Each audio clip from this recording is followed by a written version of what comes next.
நீங்கள் பார்த்து கொண்டிருப்பது நியூஸ் 21 செய்திகள். தமிழ்நாடு செய்திகளை உடனுக்குடன் தெரிந்து கொள்ள நியூஸ் 21 செய்திகளை பாருங்கள். தமிழ்நாடு தவ்ஹீத் ஜமாஅத் சார்பில் மதுரையில் திட்டமிடப்பட்டுள்ள இளைஞர்கள் எழுச்சி மண்டல மாநாடு விளக்க பொதுக்கூட்டம் தமிழ்நாடு தவ்ஹீத் ஜமாஅத் வாசுதேவநல்லூர் கிளை சார்பில் நடைபெற்றது. மாவட்ட தலைவர் அப்துல் ஜலாம் தலைமையில் செயலாளர் ஜலாலுதீன் முன்னிலையில் இக்கூட்டத்தில் சுலைமான் பிர்தௌசி இளைஞர்கள் எழுச்சி மாநாடு ஏன் எதற்கு என்கிற தலைப்பிலும் முகமது ஒலி அச்சுறுத்தப்படும் மதச்சார்பின்மை என்கிற தலைப்பிலும் உரையாற்றினர்.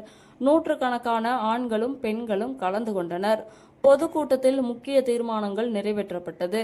மதுரை வண்டியூரில் ஏற்பாடு செய்யப்பட்டுள்ள இளைஞர்கள் எழுச்சி மண்டல மாநாட்டிற்கு தென்காசி மாவட்டம் முழுவதிலிருந்து 25,000 பொதுமக்களை அழைத்துச் செல்வது மற்றும் தென்காசி மாவட்டத்தில் அனைத்து பகுதிகளிலும் நாய்க்கடி என்பது சாதாரணமான நிகழ்வாக நடைபெற்று வருகிறது.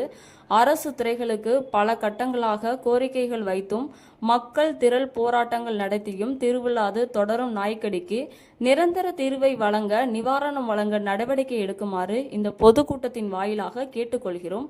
மேலும் நோயால் பாதிக்கப்பட்ட நாய்களை கருணை கொலை செய்ய அரசு அனுமதி வழங்கியுள்ளதோடு உச்சநீதிமன்றமும் நாய்களுக்கு கருத்தடை செய்ய வலியுறுத்தியுள்ள போன்ற தீர்மானங்கள் நிறைவேற்றப்பட்டது.